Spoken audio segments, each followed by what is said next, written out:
បើសិនជាផ្ទះដែលអ្នកទាំងអស់គ្នាកំពុងទៅរស់នៅពីមុនមកគឺជាមន្ទីរពេទ្យឯកជនដែលធ្លាប់មានមនុស្សស្លាប់តែអ្នកទាំងអស់គ្នានៅតែហ៊ានរស់នៅផ្ទះមួយខ្នងនឹងទៀតឬក៏អត់ចំពោះរឿងរ៉ាវដែលគាត់បានចែករំលែកមកនេះគាត់មានឈ្មោះថាបងស៊ីលាក់បងលាក់ប្រាប់ថារឿងរ៉ាវមួយនេះវាកើតឡើងកាលពីឆ្នាំ2022ពេលដែលគាត់ទៅជួលផ្ទះល្វែងមួយកន្លែងដែលមានទីតាំងនៅតាមខេត្តដើម្បីបើកកន្លែងរកស៊ីនឹងឯងផ្ទះល្វែងមួយកន្លែងហ្នឹងគឺវាមានទីតាំងនៅជាប់ជាមួយនឹងផ្លូវជាតិធំអាចនិយាយបានថាវានៅជិតទីប្រជុំជនវានៅឆ្ងាយពីផ្សារប្រហែលជាខ្ទង់កន្លះគីឡូដីអីទេទាំងអស់គ្នាអញ្ចឹងហើយបរិយាកាសនៅកន្លែងហ្នឹងគឺសមល្មមដែលអាចឲ្យគាត់នឹងរកស៊ីបានពេលដែលគាត់ជិះកាត់ផ្ទះមួយខ្នងហ្នឹងទាំងអស់គ្នាគាត់បានឃើញផ្លាកគេដាក់ថាលក់ហើយនឹងជួលអីអញ្ចឹងពេលដែលគាត់ឃើញអញ្ចឹងគាត់ចាប់អារម្មណ៍នឹងឯងទាំងអស់គ្នាគាត់ក៏យកលេខទូរស័ព្ទដែលគេដាក់នៅលើ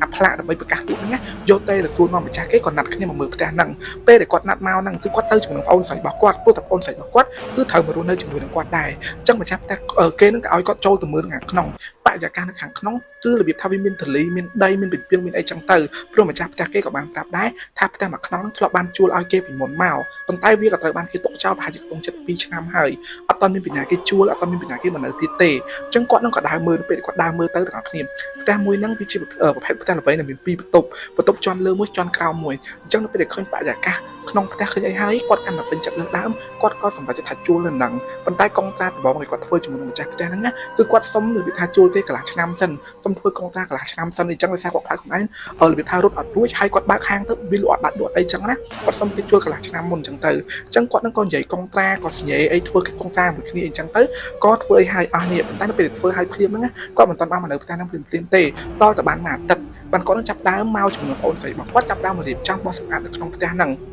គាត់ទៅគាត់មកដល់ព្រាមទាំងអស់គ្នានៅម៉ោងប្រហែលជាក្នុង1ថ្ងៃត្រង់ចូលត្រឡប់នៅក្នុងផ្ទះនឹងព្រាមគាត់ចាប់ដើមព្រឺសបល់ខ្ញាក់ហើយគាត់មិនមែនព្រឺសបល់តែម្នាក់ឯងទេណាគាត់ព្រឺសបល់ជាមួយនឹងប្អូនស្រីរបស់គាត់នឹងឯងប៉ុន្តែពួកគាត់ក៏គិតថាប្រហែលជាកន្លែងនឹងវាថ្មីហើយខាងក្នុងវាត្រជាក់វាអីចឹងធ្វើឲ្យគាត់នឹងព្រឺសបល់គាត់ក៏ចាប់ដើមចូលទៅក្នុងផ្ទះរៀបចំបោះសម្អាតគាត់បោះសម្អាតទាំងជាន់លើជាន់ក្រោមពីប្អូនស្រីរបស់គាត់រួចអស់គាត់នឹងក៏យកអីវ៉ាន់ដែលគាត់បោះសម្អាតរួចនេះយកមកដាក់នៅមុខផ្ទះវិញដើម្បីយកត្រឡប់ទៅផ្ទះរបស់ម៉ាក់គាត់ផ្ទះម៉ាក់របស់គាត់គឺនៅមិនឆ្ងាយពីហ្នឹងទាំងអស់គ្នានៅឆ្ងាយប្រហែលជាខ្ទង់10 គីឡូអីទេ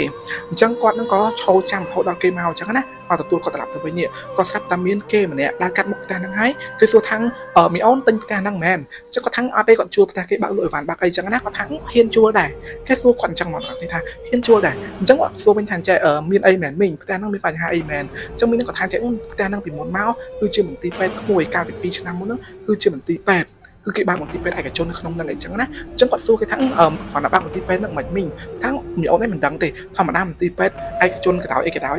យនៅពេលដែលមានអ្នកជំងឺចូលមកអញ្ចឹងអ្នកខ្លះទៅក៏ស្លាប់បាត់បង់ជីវិតនៅក្នុងផ្ទះក្នុងអីចឹងណាគឺនិយាយប្រាប់គាត់អញ្ចឹងទៅអញ្ចឹងគាត់ហ្នឹងក៏របៀបថារៀងគិតបន្តិចដែរប៉ុន្តែបងអូនស្រីរបស់គាត់ប្រាប់អញ្ចឹងមិនដឹងគិតច្រើនអីទេផ្ទះគេទុកចោលឡើង2 ឆ្នាំហើយណាមួយបើទោះបីជាមានមនុស្សស្លាប់នៅក្នុងហ្នឹងមែនប្រហែលជាទៅចាប់ចិត្តទៅអីអស់ហើយមិននៅអីនៅក្នុងផ្ទះហ្នឹងទេអញ្ចឹងគាត់ហ្នឹងក៏មិនបានចាប់អារម្មណ៍ទៅលើស្ដីមីនម្នាក់ហ្នឹងដែរមីនម្នាក់ហ្នឹងគាត់ទៅបាត់ទៅអញ្ចឹងគាត់ក៏យកអីវ៉ាន់នៅពេលដែលគេមកទទួលគាត់ក៏យកអីវ៉ាន់ដាក់ត្រឡប់ទៅផ្ទះគាត់អស់អញ្ចឹងណាអញ្ចឹងបានមួយថ្ងៃក្រោយមកទៀតនេះគាត់ក៏ត្រូវរើអីវ៉ាន់ទាំងអស់ពីផ្ទះម៉ាក់គាត់យកដាក់នៅក្នុងហ្នឹងអញ្ចឹងរើអីវ៉ាន់រៀបចំឲ្យគាត់ចែកគ្នាមួយបងស្រីគាត់គឺនៅបន្ទប់ជាន់លើចំណែកគាត់គឺនៅបន្ទប់ជាន់ខាងក្រោមគេនឹងឯងគឺនៅបន្ទប់ជាន់ខាងក្រោមហ្នឹងបងប្អូនអញ្ចឹងបងស្រីគាត់ក៏នៅដូចធម្មតារៀបចំឲ្យបានរៀបចំអីចឹងទៅហើយពួកគាត់នឹងមិនតមានកម្រងថាលក់អីភ្លាមទេតតាមមកមើលរបៀបថាបរិយាកាសសិនតើវាអាចឲ្យគាត់លក់អីគេបានអញ្ចឹងណាគាត់ក៏គិតថាមិននៅខែសិនបើមិនអញ្ចឹងកន្លះខែសិនអញ្ចឹងទៅដើម្បីមើលថាកន្លែងហ្នឹងគួរលក់អីគេបានខ្លះអញ្ចឹងណាគាត់ក៏ចាប់ដើមចូលមកនៅពេលយប់ទៅទាំងគ្នាយប់ដំបងដែលគាត់ចូលមកនៅនឹងឯងគាត់ដេកនៅក្នុងបន្ទប់គាត់នៅជាន់ខាងក្រោមបងស្រីគាត់ន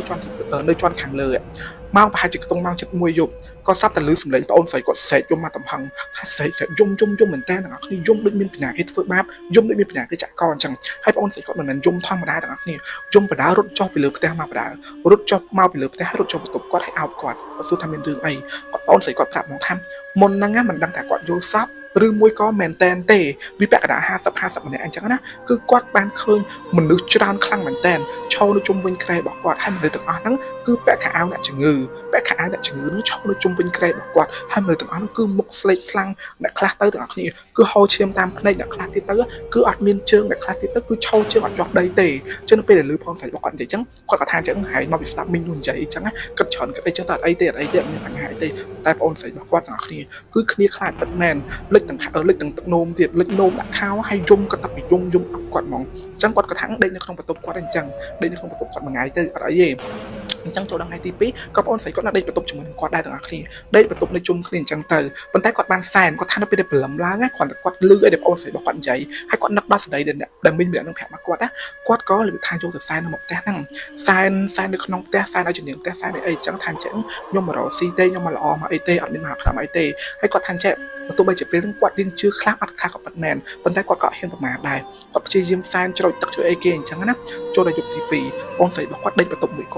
ាត់ដែរអូនស្រីរបស់គាត់ដេកបែរខ្នងហើយគាត់នឹងដេកបែរមុខបែរទៅកន្លែងទ្វារបើកចេញចូលក្នុងបន្ទប់របស់គាត់នឹងឯងដេកទាំងអស់គ្នាទ្វារបន្ទប់របស់គាត់បើកឡើងពេលដែលទ្វារបន្ទប់គាត់បើកឡើងហ្នឹងណាគាត់ចង់ក្រាបទៅបិទទ្វារប៉ុន្តែគាត់អត់មានកម្លាំងនៅក្នុងការក្រាបទេទាំងអស់គ្នាភ្នែករបស់គាត់នៅស្រឡឹងបានរូបភាពទាំងអស់គ្រាន់តែគាត់អត់មានកម្លាំងកំហែងនៅក្នុងការក្រាបឬនៅក្នុងការប្រើចលនាអីផ្សេងទេគឺគាត់ដេកនៅលើគ្រែហ្នឹងភ្នែកស្រឡឹងមើលទៅទ្វារហ្នឹងណាគាត់ស្រាប់តែបានឃើញ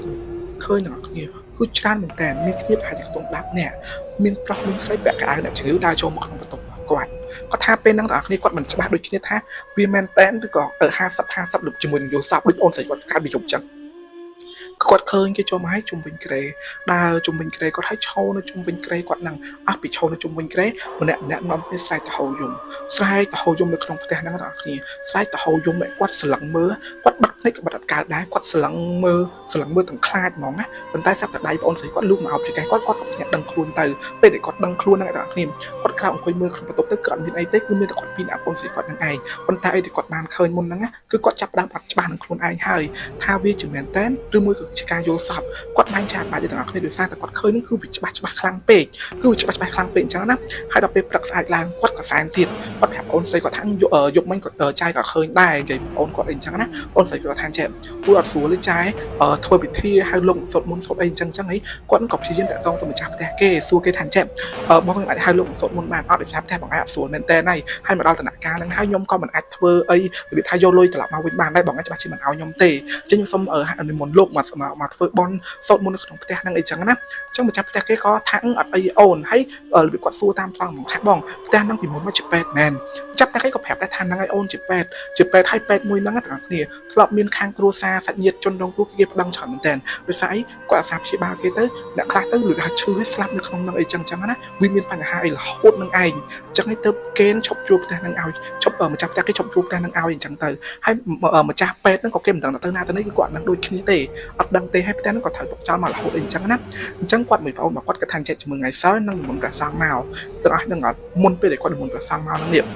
នៅម៉ោងប្រហែលជាខ្ទង់8យប់គាត់អង្គុយហូបបាយនៅផ្ទះបាយជាមួយនឹងបងប្អូនស្រីរបស់គាត់កំពុងអង្គុយហូបបាយសុកនេះក៏ស្រាប់តែឮសំឡេងស្រែកយំមកតំផឹងចេញពីលើផ្ទះស្រែកយំខ្លាំងមែនតើណាទាំងអស់គ្នាថាយំនោះគឺជាសំឡេងមនុស្សហើយមិនមែនមនុស្សម្នាក់ពីរនាក់គឺយំច្រើនមែនតើយំច្រើនគ្នាខ្លាំងមែនតើហើយសំឡេងហ្នឹងណាគឺគ្មានសំឡេងណាចេញពីក្នុងផ្ទះគាត់ហ្នឹងក្រៅពីកន្លែងផ្សេងនេះគឺចេញពីក្នុងផ្ទះគាត់ហ្នឹងឯងហើយចេញពីជាន់លើហ្នឹងទៀតផ្ទះគាត់គឺមានផ្ទះជួលហ្នឹងគឺមានតែ2ជាន់ហ្នឹងទេហើយបើសិនជាមានសលេងស្រែកយំនោះគឺជាសលេងពីណាគេអត់មានមនុស្សណានៅចិត្តហ្នឹងឯណាផ្ទះហ្នឹងគឺជាផ្ទះល្បីដាច់ថ្លៃតែឯងទេអញ្ចឹងគាត់មានប្អូនស្រីគាត់គឺដឹងច្បាស់ហើយថាពួកគាត់ត្រូវបានខ្មោចឡងពួកគាត់ហ្នឹងក៏អត់បានរត់ឡើងទៅលើទៅមើលទេគាត់រត់មកខាងក្រៅទាំងអស់គ្នារត់មកខាងក្រៅផ្ទះគាត់របៀបថាមើលញាត់ឯងមកជើគាត់ស្រាប់តែមានពូ2នាក់ដើរមកដើរកាត់តាមមុខហ្នឹងអញ្ចឹងណាអញ្ចឹងពូ2នាក់សួរថាចេះមានរឿងអីមែនគាត់របៀបថាគាត់សួរគាត់ខ្លាចថាមានចោលមានអីចូលផ្ទះទៅសិតតែស្រីអាចជិះធ្វើបាបអញ្ចឹងគាត់អ្នកបងប្អូនថាពូអញមើលឡើងលើផ្ទះខ្ញុំមើលខ្ញុំតិចមើលឡើងលើផ្ទះបន្តិចហើយពូ2នាក់ហ្នឹងក៏ឡើងទៅខាងលើមែនអ្នកគ្នាអញ្ចឹងគឺគាត់បង្លាក់ឲ្យជាមួយនឹងបងស្រីគាត់ឈរមុខតាមទៅញ័រខ្លួនអ្នកគ្នាពូ2នាក់ដើរចុះមកវិញប្រាប់ថាចេះអត់មានអីណាមានតែអ្នកជំងឺដេកនៅលើផ្ទះហ្នឹងម្នាក់ឈឺមនុស្សចាស់បែរអាវអ្នកជំងឺដេកឈឺនៅលើផ្ទះហ្នឹងពួកគាត់ឃើញទាំង2នាក់ទៀតទាំងអស់គ្នាអញ្ចឹងលើឯនឹងបងស្រីរបស់គាត់ទាំងអស់គ្នាគឺគាត់មើលមុខគ្នាហើយគាត់និយាយថាចង់យំបន្តិចចង់ខ្លាចបន្តិចនិយាយថាវាស្លុតនៅក្នុងចិត្តដោយសារតែផ្ទះគាត់មានអ្នកជំងឺទេហើយផ្ទះគាត់គឺនៅតែ2នាក់ហ្នឹងឯងអត់មានមនុស្សស្រីណាទៀតទេប៉ុន្តែពូ2នាក់ហ្នឹងប្រាប់ថានៅក្នុងផ្ទះហ្នឹងគឺគាត់បានឃើញមនុស្ស2នាក់នៅលើផ្ទះមនុស្សអ្នកជំងឺម្នាក់នៅលើផ្ទះហ្នឹងឯងពួកគាត់បានឃើញដូចគ្នាអញ្ចឹងគាត់ប្រាប់ពូនឹងវិញថាចេះផ្ទះគាត់អត់មានមនុស្សចាស់ទេហើយផ្ទះរបស់គាត់គឺនៅគ្នាតែ2នាក់ហ្នឹងឯងអត់មានពីណាគេផ្សេងទៀតទេអញ្ចឹងពូ2នាក់គឺមើលមុខគ្នាថាគាត់ចង់កាំងដែរដល់ពេលដែលលឺអញ្ចឹងគាត់រៀងភ័យនឹងអីដែរអញ្ចឹងណាអញ្ចឹងដោយសារតែឃើញគេគាត់ឃើញដែរអញ្ចឹងគាត់មួយបងស្រីគាត់ហ្នឹងក៏សម្រេចចិត្តថារើចេញពីផ្ទះហ្នឹងដោយ ត់យកលុយកាក់វិញទេប៉ុន្តែនៅថ្ងៃដែលគាត់មករៀបចំអីវ៉ាន់ណាគឺបងស្រីគាត់បានមកជាមួយគាត់ឯទាំងអស់គ្នាគាត់មកតែឯងហើយពេលហ្នឹងក៏វាមិនមែនជាពេលជប់ពេកដែរម៉ោងត្រឹម5ល្ងាចហ្នឹងណាគឺគាត់មករៀបចំអីវ៉ាន់រៀបចំប្រចាំខ្លាំងមែនតើគាត់ចង់ឲ្យហួតឲ្យយប់ជ្រៅពេកទេត្រឹមម៉ោង8គាត់ត្រឡប់ទៅផ្ទះវិញហើយរៀបចំអីវ៉ាន់រៀបចំពេលរហូតដល់ម៉ោងប្រហែលជាក្នុងជប់កំពុងរៀបចំនៅក្នុងបន្ទប់របស់គាត់នៅជាន់ក្រោមហ្នឹងទាំងគ្នាស្រាប់តែគាត់ឮសំឡេងគេយំគាត់ងើយមកទៅមើលទៅលើពីដានទាំងអស់គ្នាអាហ្នឹងគឺគាត់បានឃើញច្បាស់ផ្ទាល់ក្នុងភ្នែកនឹងឯងគឺគាត់ឃើញសុទ្ធតែមនុស្សដែលពាក់ខោអាវអ្នកជំងឺកំពុងតោងនៅលើពីដានហ្នឹងឯងតោងច្រើនមែនទែនតោងទាំងអស់គ្នាតោងឲ្យយំតោងឲ្យទៅហូបយំពេញនៅលើពីដានហ្នឹងហើយពេលគាត់ដើរចេញមកវិញគាត់ព្យាយាមធ្វើមើលឃើញដើរចេញមកវិញទាំងអស់គ្នាឃើញអ្នកខ្លះលោតចុះពីលើចដាលោតចុះលោតឡើងពាក់ខោអាវអ្នកជំងឺនិយាយនឹងព្រឺសវល់គាត់ថានៅពេលគាត់ព្យាយាមមើលទៅពួកនឹងគឺមានសភាពគឺគួរឲ្យខ្លាចខ្លាំងមែនទែនហើយគាត់មិននឹកស្មានទេថាខ្លួនឯងហ្នឹងអាចនឹងជួបរឿងរ៉ាវបែបហ្នឹងគាត់ក៏ព្យាយាមដើរចេញពីក្នុងផ្ទះមកទាំងអស់គ្នាតែអារម្មណ៍របស់គាត់គឺអស់លេង